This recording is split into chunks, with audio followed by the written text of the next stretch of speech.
Or she still loved the when they're teething, just put a little whiskey on their gums. And it's like, no, we can't do that anymore. That's awesome. I see all in Argus or something. Yeah. Yeah, the last 15 years. No, and I'm happy that Canon is open, but it does make the Canon run.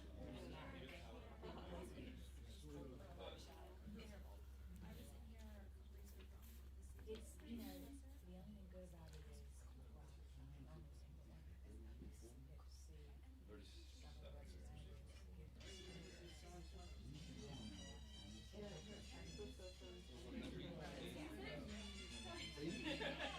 There it is. Yeah. Fresh off his. My first day at the White House. I thought that was her new entry. Of each room that we do events. You don't get that spring break. Well, to be honest, you actually would, but a lot of it is they don't even know. They don't even want to fucking know.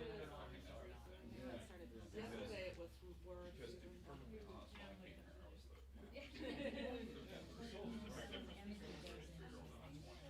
Right. Sure.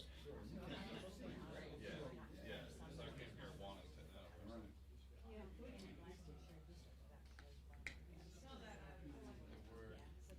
And I'm right behind you.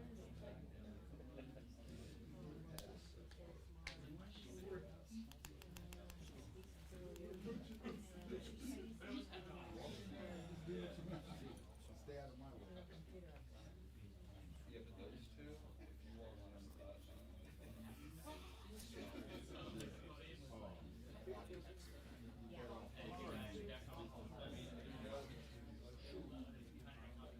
Used to be. yeah. Now, Ed used to be like that. He called me a new guy for 5 years. A new guy. Get out of my shot. Like, dude, I meant for 5 years.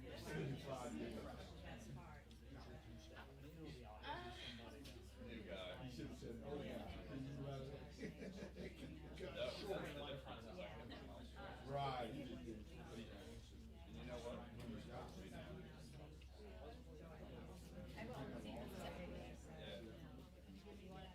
He didn't suck. He doesn't suck. No.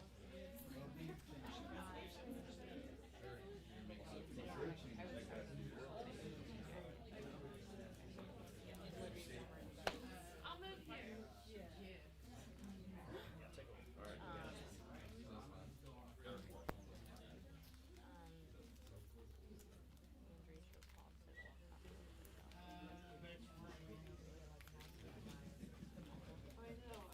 You got it. You got it. That's great.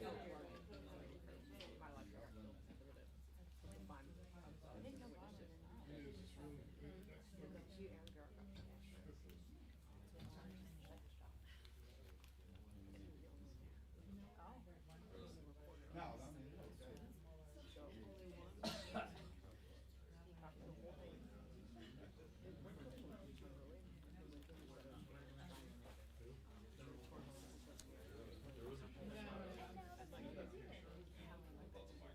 yeah. Yeah, it has all the spaces. Yeah. Dan Huff. Yeah. With, yeah. Right next to me, figured out. All of that.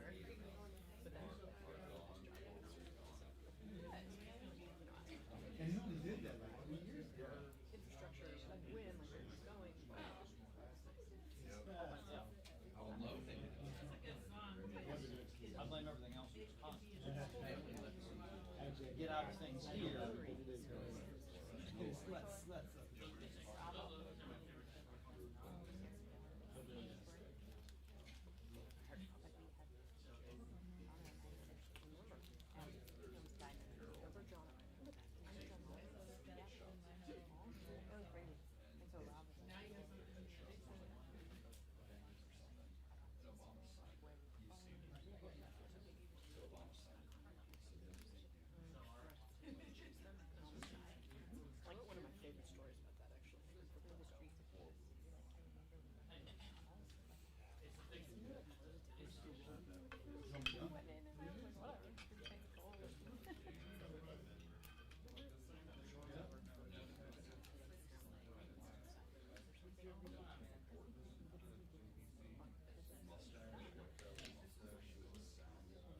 Oh, yeah, yeah, So yeah. like every rock and roll band.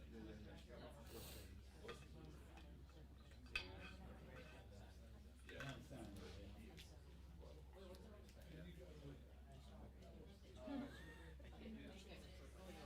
Hey, good questions for Pelosi, two topics, and if you want. That's not Dave Burney. That's one too. You talking about Dave Burney? Dave.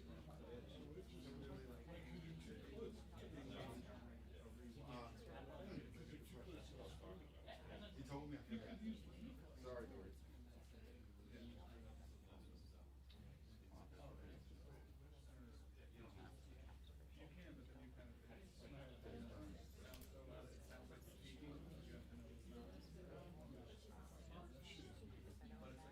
Eric, hey, for this cuts camp, you're still, all right.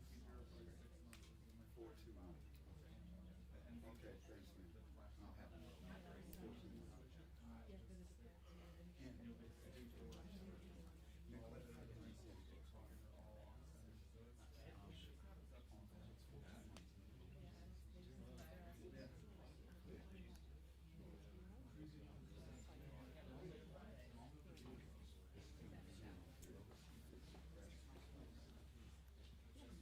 Four. I'll be over here. Wait, it's cold. I mean, hey,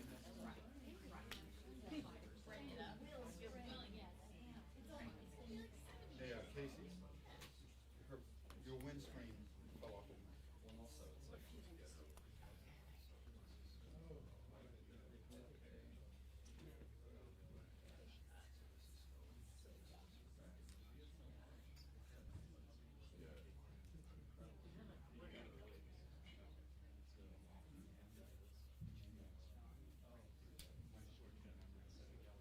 Thanks, Ashley. I know. I'll be there the next one.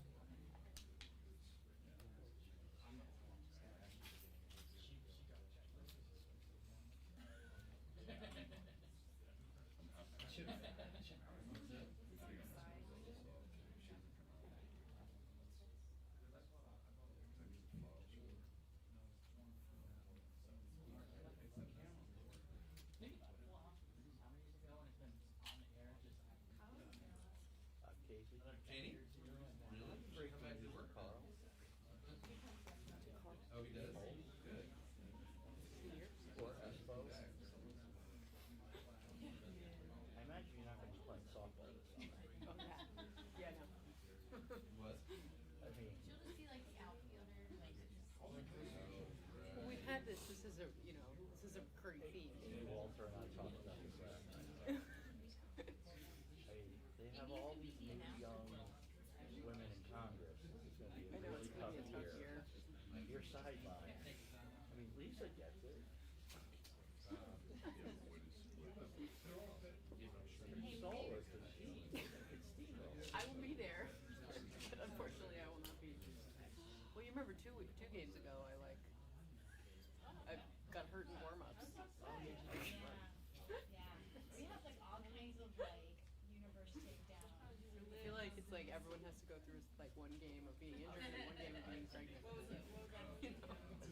As only annual could do is trying to figure out whether Bustos at D-Trip would be too busy to play softball. I don't think she's going to allow it to interfere. Last night you made it clear she was Yeah.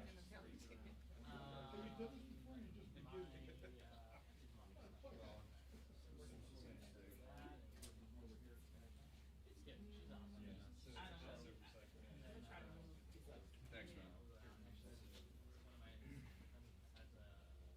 You know, Paul, we actually signed a card for Bustos, telling her how sad it was she wouldn't be playing again. This year. And she's like, what do you mean? Oh, I mean, obviously, there's no way you'd have time.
Good morning, everyone.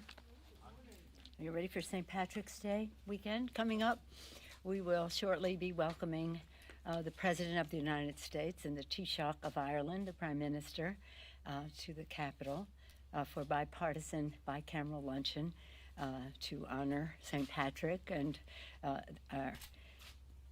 the beauty of immigration to our country, of the people coming from Ireland. I said to I'm going to say this toast to them that my grandchildren, I don't have Irish grandparents, but I have Irish grandchildren, Ian, Liam, Sean, and Ryan. And they have this toast: dance as though no one is watching, love as though you've never loved before, sing as if no one can hear you, and live as though heaven is on earth. So beautiful. I said, is that a tradition in your father's family? And they said, no, it's a toast we saw in the Shannon airport on a poster. So much for that. In any event, I'll tell you this, which I think is very funny, and I will tell them, see if you think it's funny. When they had the first dinner, President Ronald Reagan, Speaker Tip O'Neill, coming together, putting differences aside on this Irish luncheon. The Taoiseach didn't come the first year. It was not until the next year the Taoiseach came. But the luncheon had the President, the Speaker, 16 members of Congress, 12 of them from Massachusetts. Different now. Anyway, here we are. This is a very special day for us beyond the wonder of St. Patrick. Today on the Senate side, the Senate will hopefully vote for the Constitution of the United States to uphold the oath of office that we all take by, again, voting to reject the president's unconstitutional measure that does violence on the Constitution. That's a good thing. We'll then send the bill to the president. In the House, we voted to protect the truth for the American people. Overwhelmingly, I think over 400 votes. 4 voted present. Everyone else voted for the Mueller resolution, which would ensure that the American people get the truth. We will send that bill over to the Senate. As we leave for this district work period, members are going home again to talk about what we promised for the people. Lower health care costs by lowering the cost of prescription drugs, bigger paychecks by building the infrastructure of America in a green way, and cleaner government. And we are so proud to have passed H.R. 1 last Friday to that end. In regard to the other 2 categories, hearings and even some legislation has been marked up in terms of moving us closer to passing an infrastructure bill. We'll work at something that in both of those areas, lowering prescription drug prices and building infrastructure, 2 areas that the president has said he wants to work on together. So we're moving in that direction in a bipartisan way. At the same time, we're very dismayed by the president's budget. Budget is supposed to be a statement of our national values. What's important to us as a nation should be reflected in how we allocate our resources. I'm fond of saying around here, show me your values, show me your budget. The budget that the president put forth is appalling. And it cuts $2 trillion out of Medicare and Medicaid. Well, the list goes on and on about things that it does. Steals $2 trillion from Medicaid and Medicare. hurting families and farmers and hungry families by slashing $220 billion from the SNAP food assistance and cutting agriculture department budget by almost 15%, pushes affordable college further from reach by cutting $207 billion from student loan initiatives, and endangering life-saving medical research by cutting $5 billion from the National Institutes of Health. How could it be? If there is scientific opportunity, it's almost a biblical way, the power to save lives, the power to cure. If we have scientific opportunity, I believe we have a moral responsibility to fund it, and that is bipartisan in the Congress, in the House, and in the Senate. So we will fight these cuts to the National Institutes of Health, including cuts at the National Cancer Institute, and continue his demands for billions of wasteful dollars for his ineffective wall. In addition to what I mentioned about for the people agenda, we were pleased this past week to have introduced H.R. 5, Mr. Cicilline's bill for LGBTQ community to have full access to be protected fully by the Civil Rights Act, and H.R. 6, the legislation to help our Dreamers, temporary protective status folks, and DED, and also as I said, the gun legislation of the week before. So when I talked to our outside friends, the grassroots activists and the rest, they're very thrilled about H.R. 8, the bill to end gun violence, to provide gun violence prevention, and also 1112 that closes the South Carolina loophole. So with our original agenda for the people, the additional protecting the Dreamers, etc., protecting people, the LGBTQ, and also, again, ending gun violence in our country. We have quite a remarkable legislative achievements as we go forward. And by the time we will have been here 100 days, shortly after we come back, we'll have even more results in this regard. And one more, and that's net neutrality that we talked about last week, which will come to the floor shortly after our return. So we have a full agenda. We're making progress, and that's what we said we would do, with transparency, with as much bipartisanship as possible, and in a unifying way for our country. Any questions? Madam Speaker? Madam Speaker? Yes, sir. You Yes, sir. said in your comments that were reported this week about impeaching the president just isn't worth it. But if the Mueller report comes back and suggests criminal activity in the White House, could you change your mind? Well, it's a question of when I say what isn't worth our time. 40% of the American people cannot withstand a $500 surprise expense, be it their water heater or their carburetor or whatever it happens to be. Our focus was on what we said we would do: health care, job creation, cleaner government, gun safety, issues like that. And it is not worth our time to take our attention from that. And if I'm somebody in the public who is feeling that financial pain, and I see us focusing on one thing and another, but not on my financial interest, that is not a source of hope for people. If the Mueller report comes back with information, I don't think we should impeach a president for political reasons, and I don't think we should not impeach a president for political reasons. But you have to be ironclad in terms of your facts, and we'll see where that takes us. Madam Speaker? Yes, Madam ma'am. Speaker, Beto O'Rourke announced Congratulations. Thank you. I really appreciate Good. it. Thank Beto you. O'Rourke announced That's today exciting. he is running for president. What, in your view, was Beto O'Rourke's signature accomplishment as a member of the House? Beto brought a great deal of vitality to Congress. One of the issues in his, as I haven't been asked this question, but I just know of his record here. When he came as a real champion for the environment. He got a great deal of support from the environmental community in his district. He won in a primary on that subject. And also, he's a member of the Armed Services Committee, a strong member of the Armed Services Committee, which is very important for his district. So in preserving our planet and protecting our people, there are at least two areas in addition to his vitality in so many other ways. I think all of our candidates are great. I just say to all of them who ask, just be yourself. what you believe in. Show them what's in your heart. You can talk about the facts and the figures, and they expect you to know that. So you have to demonstrate your why. What is your purpose? Why are you running? What do you know about the subjects that you know best, and can your judgment be trusted on that and for other reasons? How do you expect to get something done? And that's all up here. Show them what's in your heart. If you show them what you believe, even if they don't agree with you all the time, they will trust your authenticity. That's what I say to all of them, and I think that Beto is a welcome addition to the field. And do you think that the experience he has here in the House is a strong enough foundation to jump to the Oval Office? And you ask me that when we have a president in the United States, you never, please. Yes. The answer is yes. Yes. You talk about the. Didn't you just have a question? Oh, that was last week. That was last week. I had a couple last week.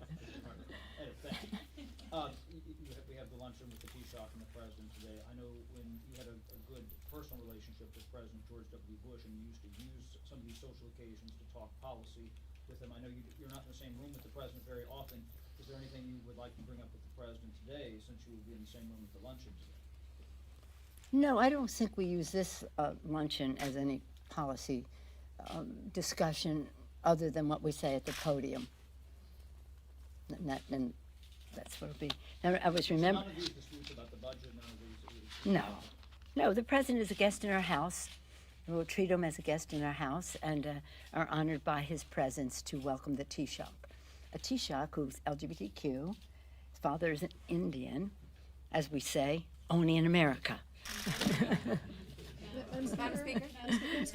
Yes, ma'am.